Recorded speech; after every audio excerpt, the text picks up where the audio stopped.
Hello मैत्रिणींनो, आपल्या सर्वांची आवडती मालिका लपंडाव या मालिकेच्या आजच्या शनिवार 27 डिसेंबरच्या एपिसोडमध्ये आजपर्यंतचा सगळ्यात मोठा सगळ्यात भयानक असा ट्विस्ट आलाय।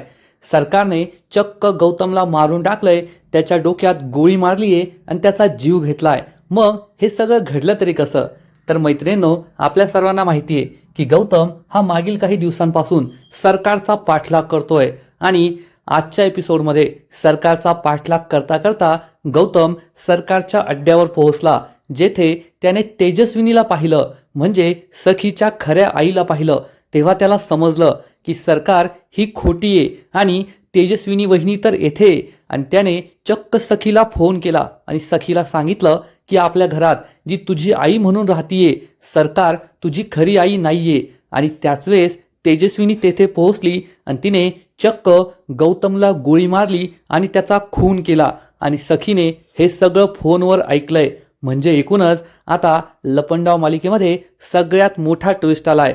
मग आता हे सगळं घडलं तरी कसं आणि यानंतर काय घडणार आहे हे जाणून घेण्यासाठी हा व्हिडिओ शेवटपर्यंत नक्की पहा। गौतमने शेंगदाण्याची टरफलं उडवल्यामुळे मनस्विनी म्हणजे सरकारच्या डोळ्यामध्येही टरफलं जातात आणि तिचा डोळ्याची जळजळ होऊ लागते। ती चिडून म्हणते, मूर्ख माणसा, हे काय केलं? तुला काही अक्कल आहे की नाही? गौतम हसू लागतो, सरकारला त्रास होत असतो। तेवढ्यात गौतमला दिसतं की सरकारच्या डोळ्यातली लेन्स खाली पडलीये। सरकार ही डोळा झाकून उभी असते, तर गौतम ही लेन्स उचलतो आणि हे लेन्स पाहून परशुराम सरकारला विचारतो, सरकार तुम्ही लेन्स घालता का? ही लेन्स तुमची आहे का? सरकारच्या पायाखालची जमीनच सरकते। तिला समजतं की आपली लेन्स खाली पडलीये, म्हणजे आपला एक डोळा निळा आहे आणि एक डोळा हा ब्राऊन कलरचा आहे, हे या दोघांनाही दिसेल। त्यामुळे सरकार एक शब्दही बोलत नाही। गौतम तिच्याकडेच पाहत असतो। सरकार तिच्या एका डोळ्यावर हात ठेवते आणि या दोघांना काही कळायला नको म्हणून तेथून निघून जाते। गौतम तिच्याकडे रागारागाने पाहत असतो। परशुराम गौतमवर चिडून म्हणतो, मूर्ख आहेस का तू? तू दारू पितोस ते ठीक आहे, पण सरकारने तुला शेंगदाण्यासारखं सोललं असतं ना? तर गौतम म्हणतो, नाही सोलायची, संध्याकाळी थोडा वेळ काढ, मला तुझ्याशी महत्त्वाचं बोलायचंय। असं म्हणून तो परशुरामला रात्री भेटायला बोलवतो। तर इकडे सरकार ही तिच्या रूममध्ये येते आणि आपल्या डोळ्यावरून हात बाजूला करते। आरशात स्वतःला पाहते, तेव्हा तिचा एक डोळा हा ब्राऊन रंगाचा असतो तर एक निळ्या रंगाचा असतो। सरकार चिडून म्हणते, त्या गौतमने हे जाणून बुजून केलंय की त्याच्याकडून चुकून घडलंय। पण नंतर ती विचार करते, चुकूनच घडलं असेल, कारण मी मनस्विनी आहे हे त्याला कसं माहीत असणार? त्याला माझं सत्य माहीत नाहीये आणि जोपर्यंत संपूर्ण प्रॉपर्टी माझ्या नावावर होत नाही तोपर्यंत माझं सत्य कोणालाच कळायला नको की मी मनस्विनी आहे, तेजस्विनी नाहीये। आणि आता लवकरात लवकर मी सखीच्या सह्या त्या कागदपत्रांवर घेणार। आता त्या सखीला आणि त्या कान्हाला समजेल की सरकार काय चीज आहे। असं म्हणून सरकार आपला पुढचा प्लॅन बनवते। रात्र होते आणि गौतम परशुराम हे दोघे एकत्र दारू पीत बसतात। दोघे एक एक पापडाचा तुकडा घेतात आणि एकाच वेळेस बोलतात, हा उरलेला तुकडा राघव दादाचा। दोघेजण खूप इमोशनल होतात। परशुराम हा गौतमला म्हणतो, काय दिवस होते यार ते, जेव्हा आपण तिघे भाऊ एकत्र दारू प्यायला बसायचो आणि राघव दादा आपल्यावर किती प्रेम करायचा। आपण तिघे नेहमी एकत्र राहायचो, पण राघव दादा हा अर्ध्यातच आपली साथ सोडून निघून गेला। परशुराम खूप इमोशनल होतो। गौतमला सुद्धा रडू येतं। परशुराम म्हणतो, राघव दादा आपल्याला सोडून गेला आणि त्यानंतर तू दारूची साथ पकडली, स्वतःच्या आयुष्याचं वाटोळं करून घेतलं आणि मी सरकारच्या पुढे मागे करण्यात माझं आयुष्य वाया घालवतोय। गौतम चिडून म्हणतो, मग सोड ना तिची हुजरेगिरी, तुला कुणी करायला सांगितलंय तिच्या मागे पुढे? तर परशुराम चिडून म्हणतो, ए बाबा, मला क्रांती करायला सांगू नको, माझ्यामध्ये एवढी हिंमत नाहीये तुझ्या एवढी। तर गौतम त्याला म्हणतो, खरंच आपली वहिनी वेगळीच होती आणि ही सरकार वेगळी आहे। तर परशुराम म्हणतो, तुला आठवतंय ना सकाळी काय घडलं? माझ्या मीनाक्षीला सरकार किती वाईट बोलली, आमचं मूल आम्हाला सोडून गेलंय, ती जखम अजूनही भरलेली नाहीये आणि ती सरकार जाणून बुजून दरवेळेस त्या जखमेवर मीठ चोळते, आम्हाला किती त्रास देते। परशुरामच्या डोळ्यात पाणी येतं। परशुराम म्हणतो, आपण वहिनीमध्ये आपली आई पाहायचो, पण दादा गेल्यानंतर आपली वहिनी सुद्धा गेली आणि ही सरकार आपल्या डोक्यावर येऊन बसलीये। गौतमला माहीत असतं की ही आपली वहिनी नाहीये, ही सरकार आहे, ही वेगळीच कोणती तरी बाई आहे। तर दुसरीकडे सखी सदन चाळीमध्ये कान्हा हा चाळीतील लहान मुलांना परीची गोष्ट सांगत असतो, चेटकिनीची गोष्ट सांगत असतो आणि ही गोष्ट ऐकता ऐकता एक छोटीशी मुलगी त्याच्या मांडीवरच झोपी जाते. कान्हा या मुलांना पुढची गोष्ट सांगत असतो आणि त्याच वेळेस सखी तेथे येते. कान्हा लहान मुलांवर किती प्रेम करतो, त्यांना किती प्रेमाने गोष्ट सांगतोय हे पाहून सखी त्याच्याकडे एकटक पाहतच राहते. त्याच वेळेस सखीला तिच्या बाबांची आठवण येते की तिचे बाबासुद्धा लहानपणी तिला अशीच गोष्ट सांगायचे आणि आज माझे बाबा माझ्याबरोबर नाहीये, ते मला सोडून गेलेत, म्हणून सखीच्याही डोळ्यात पाणी येतं. कान्हा या मुलांना गोष्ट सांगत असतो, त्यामुळे सखी त्याच्याकडे प्रेमाने पाहत असते. तर इकडे गौतम हा परशुरामला सांगतो, तुला माहिती आहे का, आपली वहिनी आणि सरकार या दोघी वेगवेगळ्या आहेत. हे ऐकून परशुरामला आश्चर्य वाटतं आणि तो विचारतो, हे काय बोलतोयस तू? तर गौतम सांगतो, मी बरोबर बोलतोय, तुला खरं सांगतोय मी, आणि जर तू माझी साथ दिली ना तर आपण सरकारचं सत्य शोधून काढूया. ती आपली वहिनी नाहीये, तेजस्विनी कामत नाहीये हे शोधून काढूया. परंतु हे बोलेपर्यंत परशुराम हा दारूच्या नशेत झिंकतो आणि झोपी जातो. गौतम त्याला म्हणतो, अरे मी किती महत्वाचं बोलतोय आणि तू काय झोपतोय, येथे माझी झोप उडालीये आणि तुला काय दारू पिऊन झोपायचंय, उठ. पण परशुराम हा दारूच्या नशेत असतो आणि झोपी गेलेला असतो. गौतम म्हणतो, तुला जरी झोप लागली असेल ना, पण मला अजून झोप लागलेली नाहीये.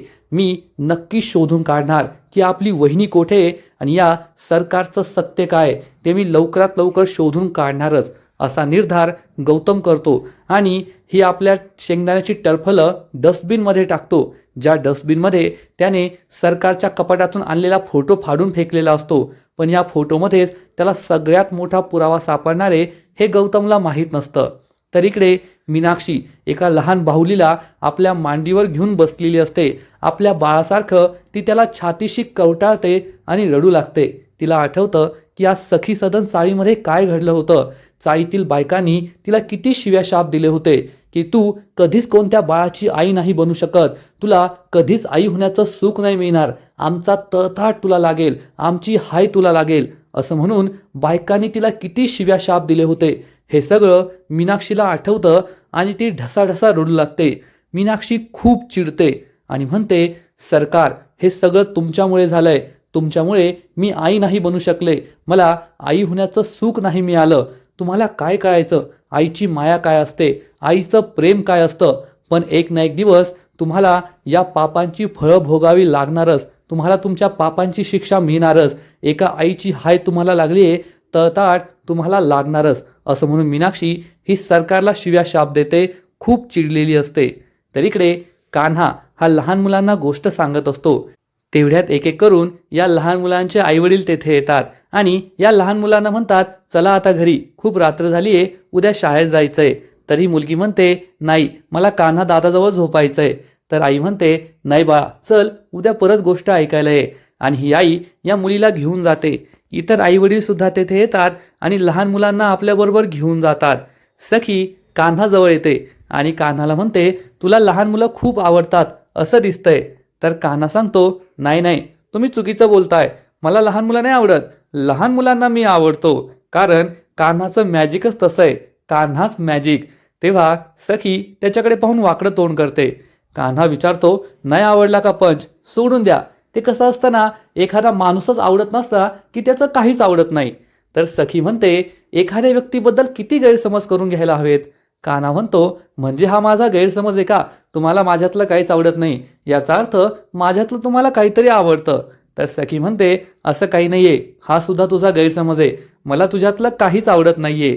कान्हा सखीला म्हणतो, चेष्टा सोडा, पण तुम्हाला खरं सांगू का, मला नेहमी असं वाटतं की कोणतीही व्यक्ती दोन वेळेसच सगळ्यात जास्त निरागस दिसते. एक तर जेव्हा ती स्वतःच्या आवडीचं काम करताना मग्न होते तेव्हा ती खूप निरागस, खूप सुंदर दिसते. किंवा मग एखादी व्यक्ती आपल्या सगळ्या चिंता विसरून झोपी गेलेली असते तेव्हा ती खूप निरागस, खूप सुंदर दिसते. आता पहा ना, ती छोटीशी मुलगी माझ्या मांडीवर डोकं ठेवून झोपली होती, किती छान दिसत होती. आणि माझी आई सुद्धा माझ्या मांडीवर असंच डोकं ठेवून झोपायची, खूप निरागस दिसायची, मला तिला असं पाहायला खूप आवडायचं. आता काल परवाचीच गोष्ट आहे, जेव्हा माझी आई माझ्या मांडीवर असंच डोकं ठेवून झोपली होती. हे ऐकून सखीला जबर धक्काच बसतो. सखीला आठवतं की जेव्हा लग्नाआधी सखीने कान्हाला विचारलं होतं की तुझे आईबाबा काय करतात, तेव्हा कान्हाने तिला सांगितलं होतं की माझे आईबाबा हे मी फक्त 12 वर्षांचा असताना हे जग सोडून गेले आहेत.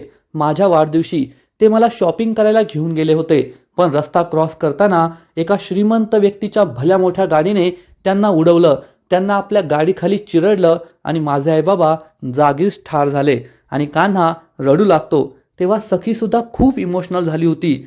हे सखीला आठवतं आणि सखी कान्हाला विचारते, हे काय बोलतोयस तू? तू काल परवा तुझ्या आईला मांडीवर झोपवलंस, तिला पाहिलंस, पण तू तर मला म्हणाला होतास की तुझे आईबाबा हे अनेक वर्षांपूर्वीच देवाघरी गेले आहेत. म्हणजे तू माझ्याशी खोटं बोललं का?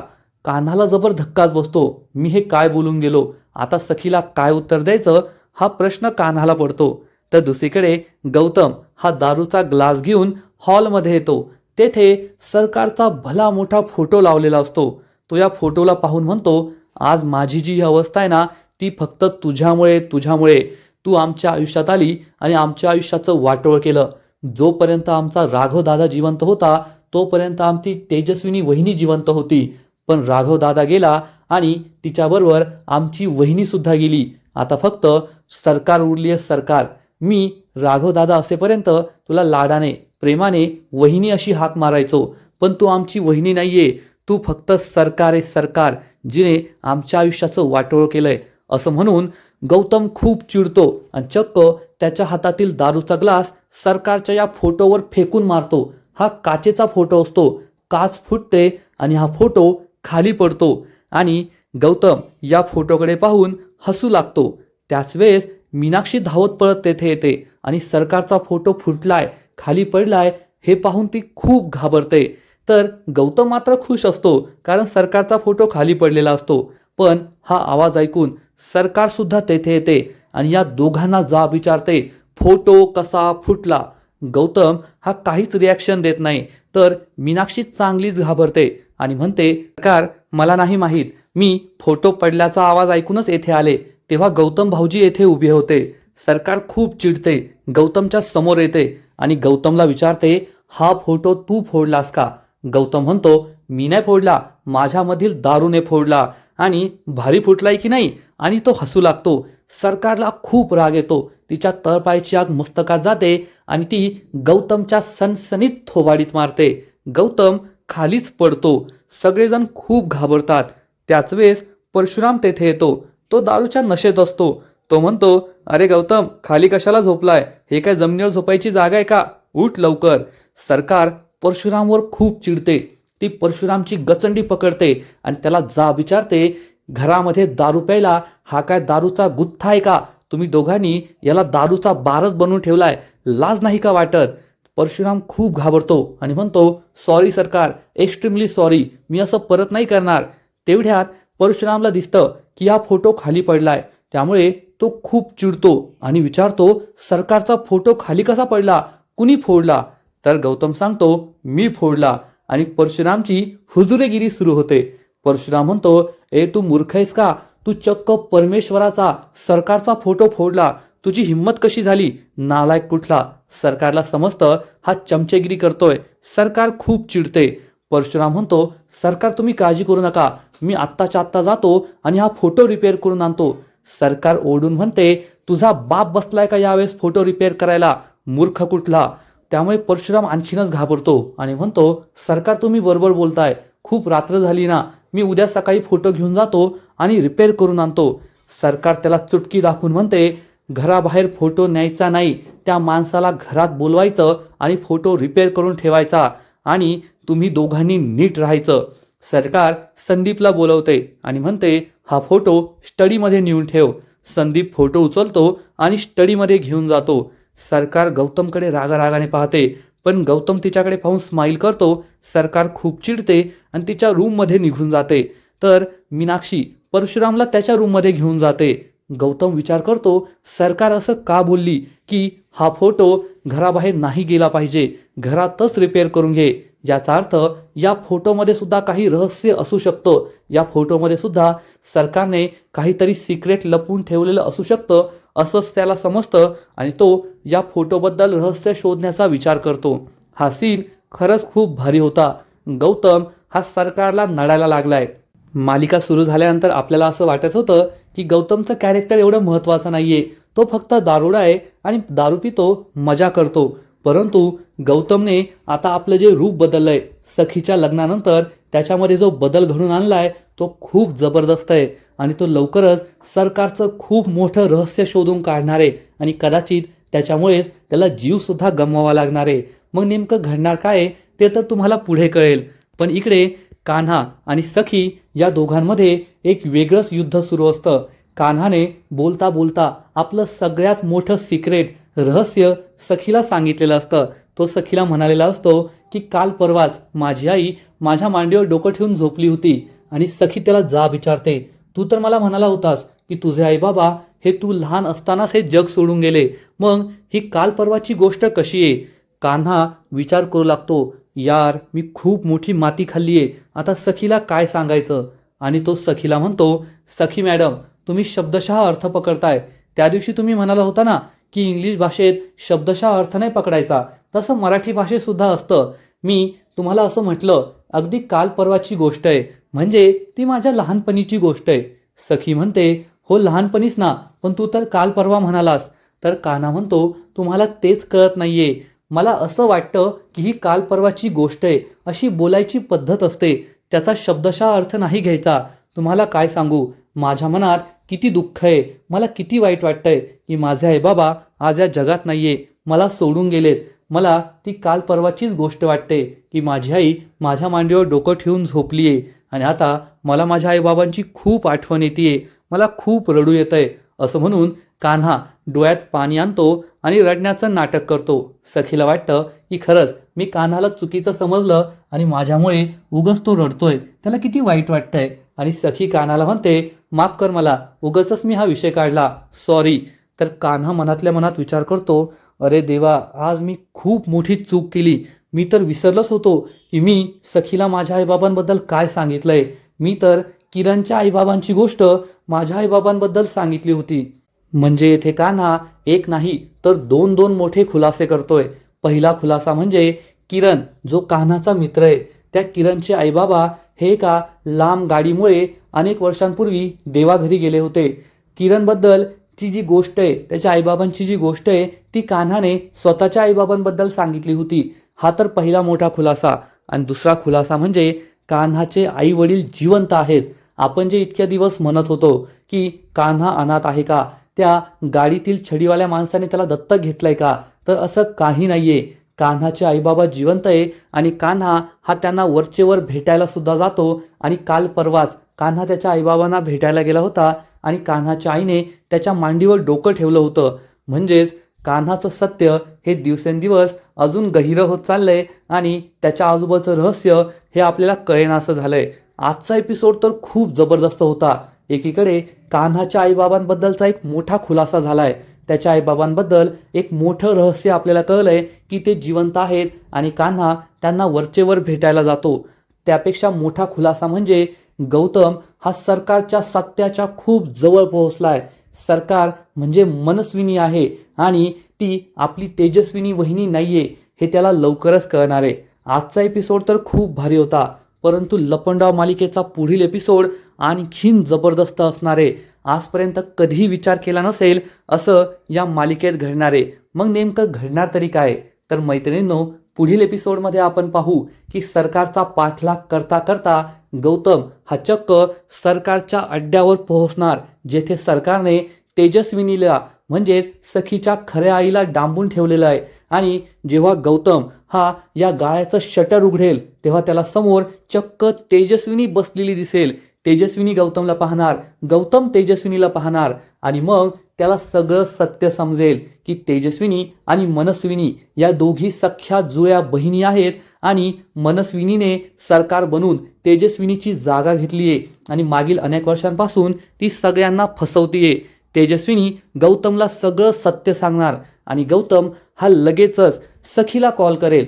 सखी चाळीमध्ये असणार तेव्हा गौतम तिला सांगेल की सखी, मला तुला एक सत्य सांगायचं आहे. आपल्या घरात इतक्या वर्षांपासून जी सरकार तुझी आई बनून राहते ना, ती तुझी खरी आई नाहीये, तर ती तेजस्विनी वहिनींची, असं तो पुढे सांगणार.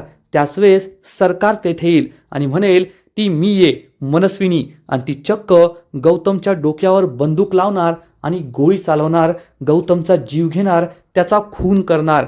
आणि गोळीचा हा आवाज सखी फोनवर ऐकेल आणि ती जोरात ओरडणार काका, आणि हे मागे उभे असलेला कान्हा ऐकणार. म्हणजे आता या मालिकेत आजपर्यंतचा सगळ्यात मोठा ट्विस्ट आलाय. सरकारने चक्क गौतमचा जीव घेतलाय, तिने गौतमला मारून टाकलंय. पण सखीला एवढी गोष्ट तर कळलीये की तिच्या घराची सरकार आहे, ती तिची खरी आई नाहीये. मग गौतम जरी मेला असेल तरी सुद्धा आता सखीला सगळं सत्य कळलंय. मग सखी आपल्या खऱ्या आईला शोधणार का? कान्हा तिला मदत करणार का? आता सरकार, कान्हा आणि सखीच्या आयुष्यात एक खूप मोठं वादळ येणार आहे, एवढं मात्र नक्की. तर मैत्रिणींनो, तुम्हाला सुद्धा आजचा एपिसोड आवडला ना? पुढे काय होणार हे पाहण्यासाठी तुम्ही सुद्धा एक्सायटेड आहात ना? नक्कीच कमेंट करून सांगा. आणि लपंडाव या मालिकेचे असेच नवीन नवीन अपडेट्स सर्वात आधी जाणून घेण्यासाठी व्हिडिओला लाईक करा, शेअर करा, चॅनलला सबस्क्राईब करून बेल आयकॉनवर क्लिक करा. म्हणजे या मालिकेचे नवीन नवीन अपडेट्स तुम्हाला सर्वात आधी पाहायला मिळतील. खूप खूप खूप धन्यवाद.